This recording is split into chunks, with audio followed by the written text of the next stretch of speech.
The confrontation that ended my life began with a glass of Bordeaux and a marriage contract I never signed. We were seated in the Harrington Manor's rosewood dining room, the chandelier above flickering like a star on the verge of collapse. The walls, lined with oil portraits of dead ancestors, seemed to lean inward, pressing down like witnesses to an execution. My father, William Harrington, folded his napkin with the same precision he used to sever business deals, and then, without preamble, slid the heavy cream envelope across the polished mahogany table. "Your future," he said simply. I already knew what it was. Gregory Stanton's name was embossed at the top of the contract. Our families had dined, traveled, and posed for photos together since we were toddlers. It had always been assumed I'd marry him, unite the shipping dynasties, and carry on the legacy my father had worshipped more than anything, including me. "I'm not signing it," I said quietly. The words dropped like a pin in the silence. My mother, Evangeline, arched a perfectly plucked brow but said nothing. She reached for her wineglass instead, as if bracing for impact. My father's smile froze, his jaw tensing, eyes narrowing with slow-burning fury. "You'll do as you're told." "I'm 23, I replied, voice tight. "I have a business degree from Stanford. I interned with Vanta Freight in Singapore. I have ideas for modernizing Harrington trade." He slammed his hand on the table. The silverware jumped. "You will not embarrass this family with foolish ambitions. Your job is to secure our legacy." "My job?" I stood now, my heart pounding against my ribs like a caged bird. "I'm not a bargaining chip. I'm your daughter, and that title can be taken away just as easily as it was given," he snapped. There it was, the threat. The unspoken truth finally clawed into daylight. "You've always been headstrong," my mother murmured, her voice honeyed and cold. "But this is beyond rebellion, Evelyn. This is betrayal." "Betrayal?" I echoed, choking on disbelief. "You raised me to think, to lead. Now that I want to do it on my own terms, I'm the traitor? You want to destroy what generations built." My father's voice was no longer raised but low, dangerous. "You want to digitize our routes, eliminate the family names we've done business with for a century.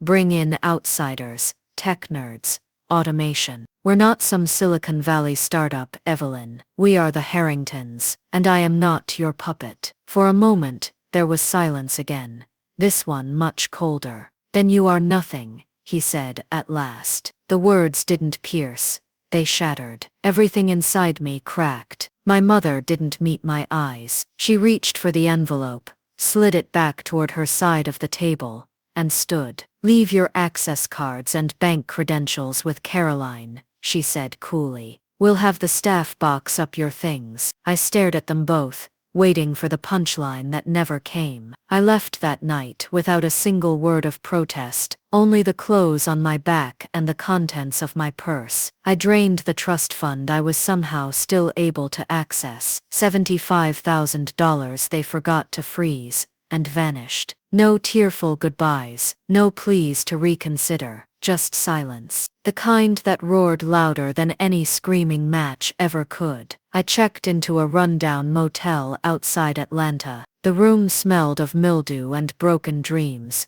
but it had Wi-Fi and a working lock, and for the first time in my life, I could breathe without suffocating on someone else's expectation. Every night, I devoured knowledge like oxygen: venture capital, startup law, freight modernization, AI route tracking, the intricacies of shell corporations. I had nothing but a laptop, a fake name, and raw determination. And yet, I had never felt more alive. 3 months later, I got curious. Foolishly, I searched my sister Clarissa's social media. She'd just turned 18. There, smiling next to my parents in jet black formal wear, was her new profile picture. The caption stopped my heart. "In loving memory of Evelyn Harrington. Rest in peace, my bright star." I stared at the screen, unblinking, mouth dry. My fingers trembled. I clicked through the photos: candlelit vigil, somber church service, an empty casket draped in white lilies. My memorial, my funeral. They hadn't just disowned me, they killed me. A boating accident, they claimed. Off the Gulf of Mexico. No remains recovered. Tragic loss of the Harrington heiress. Rumors swirled. Some said suicide. Some said I was never right after Stanford. They cried on television, donated to maritime safety charities, earned sympathy. And Clarissa, she played the grieving younger sister, with the poise of a Broadway star. Not a single word from her, not even a warning. My soul hollowed out. I didn't cry. I didn't scream. I simply stared at my own death, realizing I had been replaced by a myth, one that served their narrative far better than a daughter who dared to have dreams. That was the night Evelyn Harrington died for real, and Evelyn Delgado began to rise. I created her with precision, a self-made woman of mystery,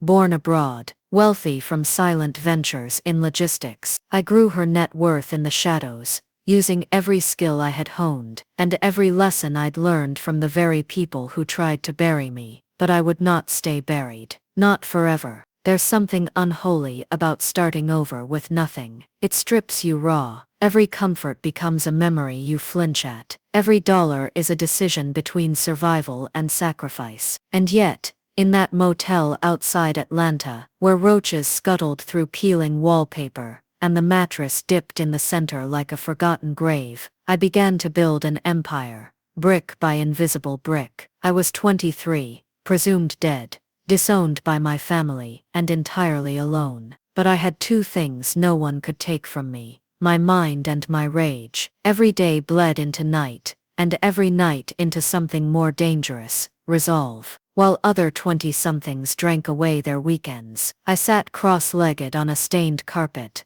laptop balanced on my knees, devouring books, articles, and case studies on logistics, disruption, digital freight systems, and global shipping failures. I reverse-engineered failing companies, and traced the bloodlines of the titans who'd held on to outdated power for too long, including my own family. They'd built their empire on tradition, prestige, and the illusion of permanence. I would build mine on innovation, anonymity, and the power of erasure. If they could erase me to protect their image, then I would erase them from the very industry they thought they owned. The first company I bought was dying: Phoenix Freight, a rusted skeleton of what had once been a proud Charleston shipping outfit. The name was poetic. No one batted an eye when Evelyn Delgado, a mysterious investor with foreign backing, swept in with a buyout offer. The CEO signed away his shares with a sigh of relief, and a handshake that smelled like whiskey. He never knew he'd just handed the wheel of his legacy to the ghost of a dead girl. With Phoenix secured,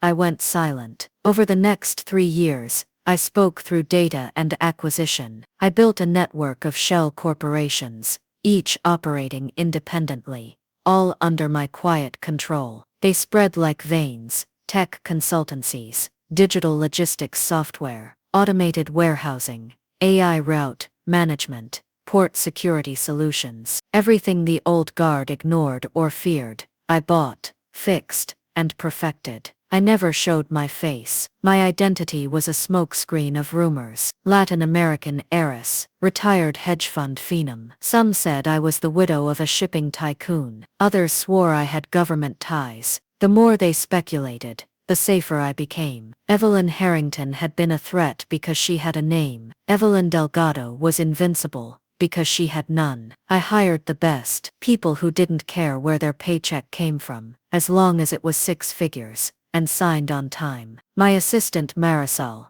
was the only person who knew the truth, who knew what I'd been, and what I was becoming. She never asked questions, only delivered answers. Stanton Maritime just lost their EU contract, she said. One night, sliding a file across the table, as we sat in a high-rise suite in Manhattan, overlooking the skyline I now called home. Buy it, I said, flipping through the pages. Under what name? Tempest Holdings. She gave a tight nod. And Phoenix. Rebrand it, I said, sipping my tea. We're no longer salvaging, we're ascending. By year 5, I controlled over 40% of the shipping routes the Harringtons once dominated. They had no idea. My companies masked their losses, then slowly replaced their contracts. Every month, I'd get board reports from subsidiaries that now handled their former operations. I never gloated. I never paused. I just kept building. But revenge wasn't my fuel, not entirely. It was the memory of that envelope, that cold dismissal, that empty casket they'd lowered into the earth like it meant something. And then, I bought the Langford estate. The same estate my parents had booked for Clarissa's wedding. It wasn't about vanity, it was about poetry, the perfect stage. By year 7, I had a real presence, property, reputation, influence. Evelyn Delgado had a luxury hotel chain, a fast-growing logistics empire, and a whisper of mystique that made investors lean forward instead of pulling away. I was on magazine covers, though always hidden behind tinted sunglasses or cropped photos. I became the enigma people wanted to believe in. And the Harringtons, they were still clinging to their legacy, like it was enough to keep the roof from caving in. They'd refused to modernize. Gregory Stanton's engagement to Clarissa fell apart after his firm lost 3 key shipping lanes.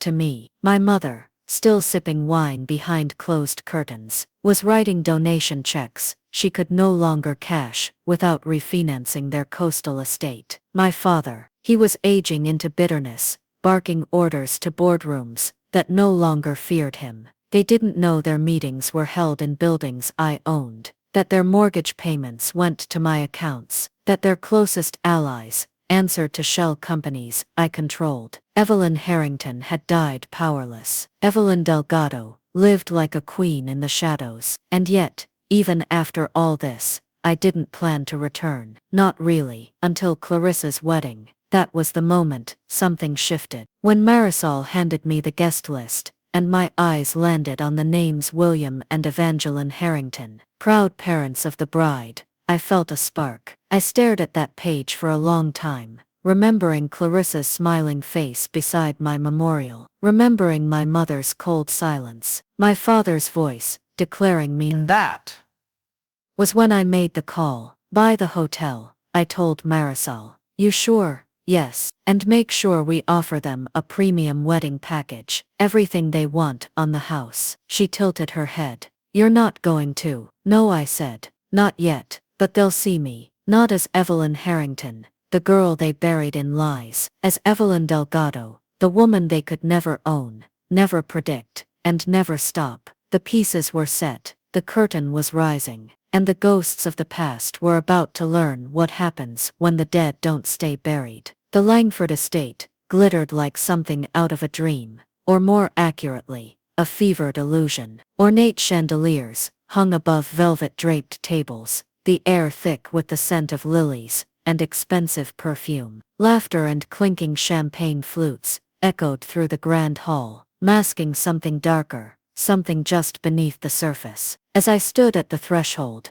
in my custom-tailored gown, hidden behind a lace-stitched mask, the weight of a decade settled across my shoulders. They were all here, my parents, my sister, the ghosts of the life I had been forced to bury. But tonight, I was no longer Evelyn Harrington, the girl they abandoned. I was Evelyn Delgado, the woman who had outgrown their world, and now owned it. Right this way, Miss Delgado, the wedding coordinator said with a reverent smile, guiding me to a corner table overlooking the heart of the room. She had no idea the woman she was escorting had personally approved her hiring 6 months ago. No idea that I, in a midnight suit and heels sharp enough to wound, was the very owner of the venue. I nodded in quiet thanks, careful to keep my voice wrapped in the soft European accent I had spent years perfecting. My mask, both literal and metaphorical, held firm. I took in the sight of Clarissa, radiant in her white gown, beaming as if nothing in the world had ever gone wrong. She floated through the sea of guests, stopping for photos,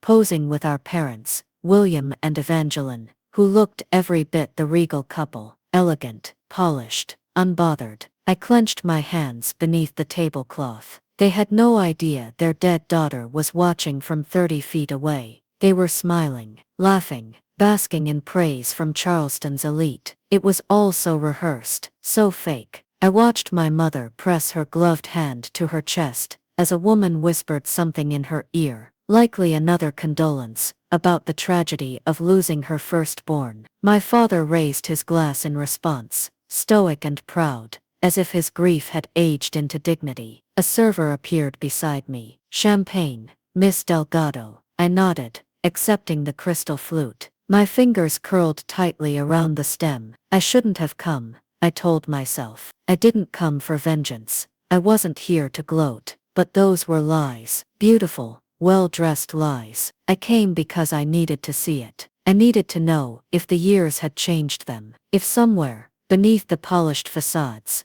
they felt the weight of what they'd done. But they didn't look haunted. They looked whole, and that was the cruelest part. I raised the glass to my lips, just as my father's voice echoed through the hall. "Everyone, if I may." The crowd quieted with polite attention. He stood tall in his tuxedo, silver hair gleaming under the lights. "Today is a day of joy," he began, smiling toward Clarissa. "The union of our only daughter to a truly exceptional man." Only daughter. The words hit like a gunshot. I stared down at the champagne, jaw clenched, heart pounding against my ribs like a war drum. But he continued, voice thickening with practiced sorrow. "It is also a day touched with sadness, for we remember the daughter we lost, our beloved Evelyn, taken from us too soon." The crowd sighed, murmured sympathetically. Beside him, my mother dabbed at the corner of her eye, eyes shimmering with crocodile tears. She had told the story so often, she probably believed it now. They'd buried an empty casket with my name on it, told the press it was a sailing accident, held a memorial, posed for pictures, collected sympathy, and never once looked for me. I was the shameful secret they erased, the rebellious girl who refused a marriage contract, the failure. Now I was their myth. Such a shame. The elderly woman seated beside me whispered, leaning in conspiratorially.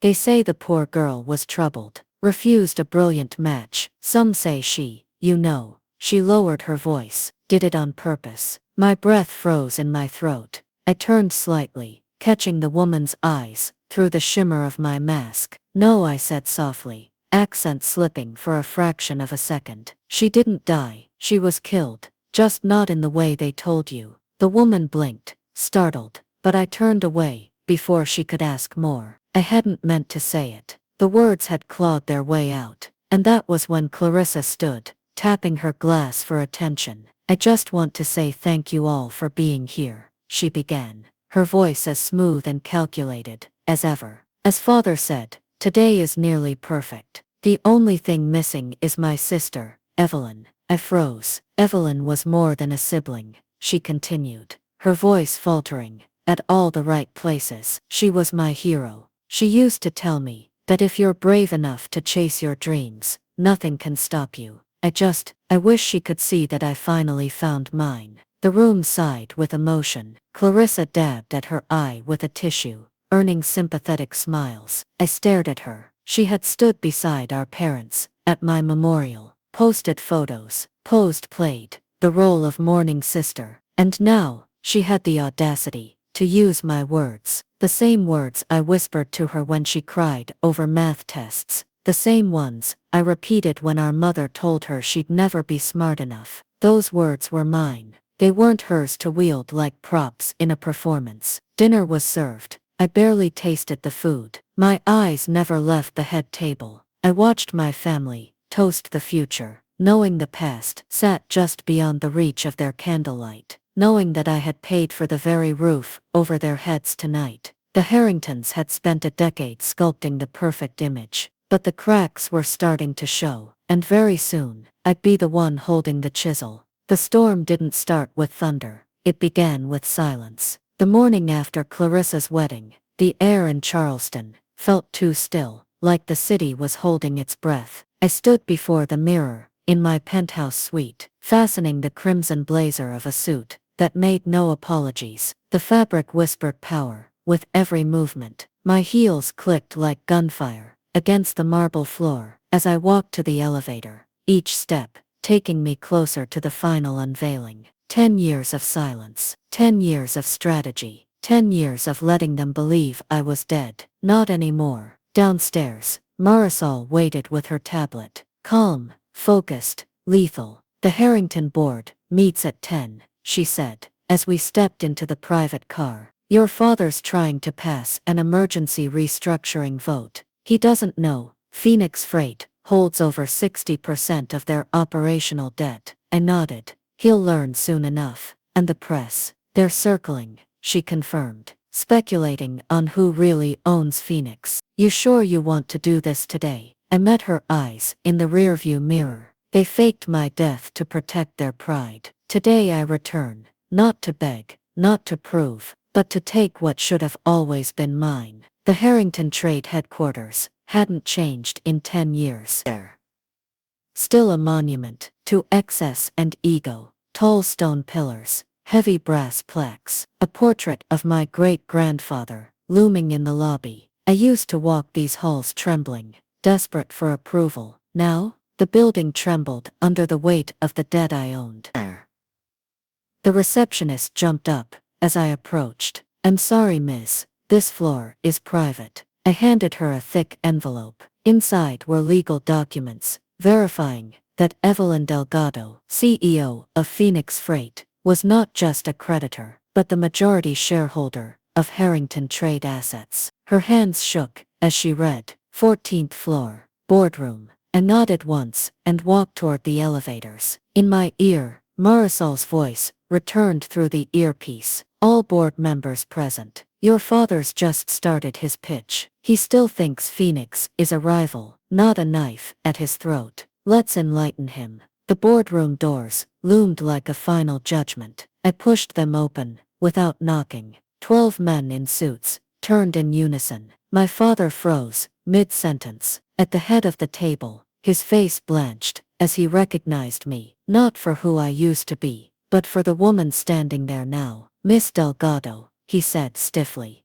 trying to mask his confusion. This is a closed session. Not anymore. I walked to the center of the room, my heels echoing in the stunned silence. I placed a black leather folder on the table and opened it with deliberate grace. Inside, deeds, acquisition records, debt statements, and client contracts. Proof that the Harrington Empire had already been gutted, quietly, efficiently, and entirely by me. I own your headquarters, I said, flipping a page. Your shipping fleet, your warehouses, your debt. This is impossible, one board member whispered, his voice cracking. No, I said calmly. This is overdue. My father's hands trembled as he flipped through the pages. These companies, these names, this is you. Every shell company, every acquisition, every debt you defaulted on, all tied to Phoenix Freight. And Phoenix Freight belongs to me. He stood suddenly, voice rising.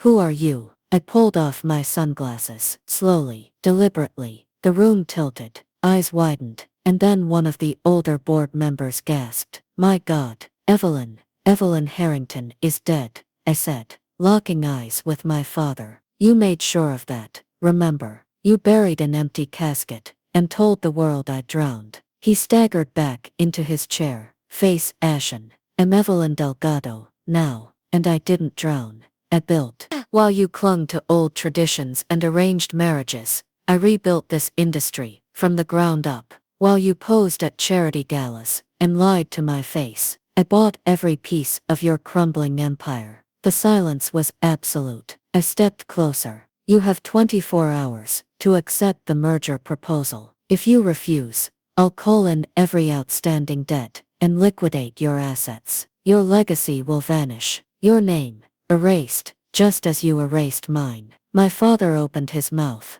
but no words came. I turned to leave, then paused at the door. Oh, and you might want to check on Mother. I hear she's still recovering from her performance at the wedding. I walked past the stunned board, past the receptionist, who now avoided my gaze, and stepped back into the elevator. As the doors closed, I let out a breath I hadn't realized I was holding. They didn't see it coming. Marisol said, in my ear, the board is panicking. Let them. An hour later, the press conference was set. The lobby of Harrington Trade buzzed with reporters, cameras, and whispers. The prodigal daughter, the ghost CEO, the billionaire who returned from the dead. When I walked in, a hush fell over the room. I wore Harrington Navy today, a nod to the past I no longer feared. I stepped to the podium, the pendant my grandmother gave me, resting above my heart, and looked into the cameras. My name, I said,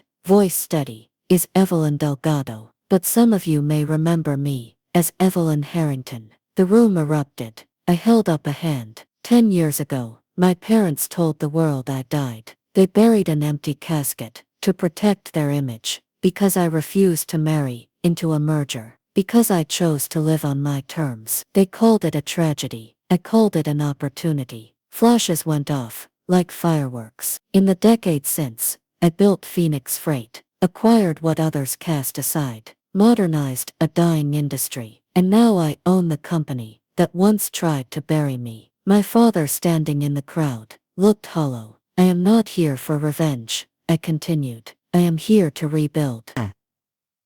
The Harrington name will survive, but not in the hands of those who let it rot. Effective immediately, Phoenix Freight is merging with Harrington Trade. The board will be retired. The future begins today. Reporters shouted questions. My mother's voice rose faintly from the back of the room, cracked with disbelief. Clarissa hovered near the wall, her eyes wide, face pale. But I stood tall. They had buried a daughter. What they got in return was a queen, and I wasn't done yet. The press conference ended, but the aftermath felt like an earthquake. Slow, shuddering, impossible to ignore. I stood alone at the podium for a moment longer, letting the camera flashes fade, letting the gravity of what I'd just done sink in. Across the grand marble lobby, reporters still buzzed like flies around the board members. My mother had disappeared. Clarissa lingered in the shadows, watching me with eyes that held something between disbelief and wonder.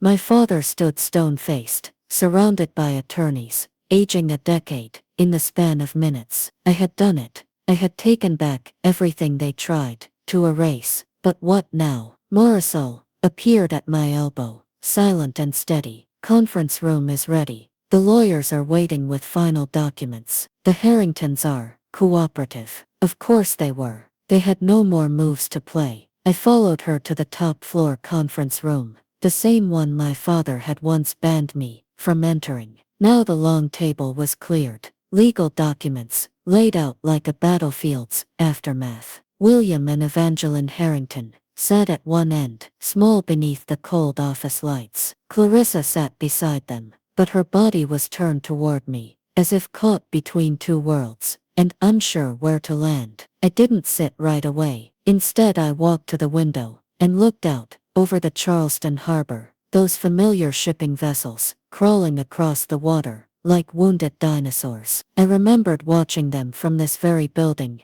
as a teenager, dreaming of change, while my father preached legacy. Now they were mine. The ships, the ports, the contracts, all of it. My mother's voice broke the silence. We thought you were dead. I turned slowly, meeting her eyes. That was the idea, wasn't it? She flinched. Her lipstick had faded. The pearls at her neck looked tighter than before, as if choking on the lie. She'd lived for 10 years. We thought we were protecting you, she whispered. No, I said softly, stepping closer. You were protecting yourselves. You didn't want to explain to your friends that your daughter said no, that she wanted a life instead of a contract. So you buried me, because that was easier than facing the truth. My father stood abruptly, unable to stay silent. You left, he snapped. You defied everything this family built. You threw it away. No, I said, my voice calm and sharper than glass. I rebuilt it.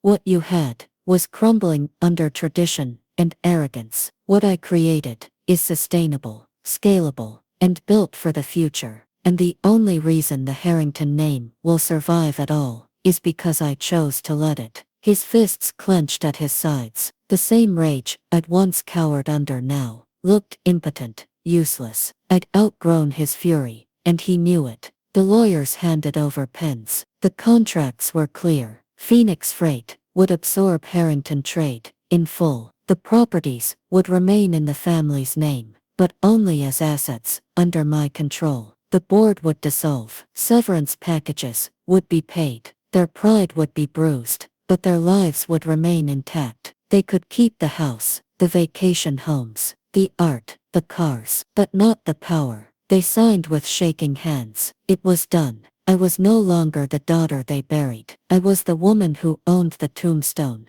and everything around it. Clarissa lingered as our parents left, too ashamed to look me in the eye. She hesitated, then slowly walked to where I stood. "You were there," she said quietly, "at the wedding." I nodded once. "I thought I saw you in the back of charity galas, in hotel lobbies. I thought I was imagining it." "You weren't." Her voice softened. "Why didn't you tell me?" I turned toward her fully, letting her see the woman I had become. "Would you have believed me? At 12, maybe, but at 13, you posed for a photo at my funeral. At 14, you toasted to my memory. You made your choice." She looked away, ashamed. I was scared. I sighed, not angrily, just tired. "So was I." She stepped closer. "But I missed you, and I want to know you again, if you'll let me." The sincerity in her eyes was real, not rehearsed, not polished, just raw, aching truth. And for the first time in a decade, I felt something stir in my chest. That wasn't vengeance. It was grief, finally letting go, and hope, hesitant but flickering. "My door is open," I said softly, "but I won't be someone you remember. I'm not Evelyn Harrington anymore. That girl died. I became who I had to be, to survive." She nodded, understanding. "Then let me get to know Evelyn Delgado." We embraced briefly, awkward, tentative, but real. Later that night, I stood in my office, overlooking the harbor, the city's lights glittering below me, like 1,000 secrets. Marisol entered, holding a bottle of champagne. "To the merger," she offered. I took the glass. "No, to the truth." She smiled. "You really did it." I turned back, toward the window. "They'll survive. They'll keep their lives, their names, their story. But the legacy, that's mine now." She tilted her head. "And you, what do you get?" I looked down, at the compass pendant, hanging around my neck, the one my grandmother gave me, the night before I left, the only one who ever saw me for who I truly was. "I get freedom," I said, "and maybe something like peace." My phone buzzed. "Clarissa, can we talk? Just us?" I replied. "Come over, bring wine, no masks." And just like that, something in me began to heal, not through revenge or dominance, but through reclamation, through redefining who I was. I had lost everything, and in doing so, I found myself. They had declared me dead, but I rose anyway, not to take back the past, to build a future they never saw coming.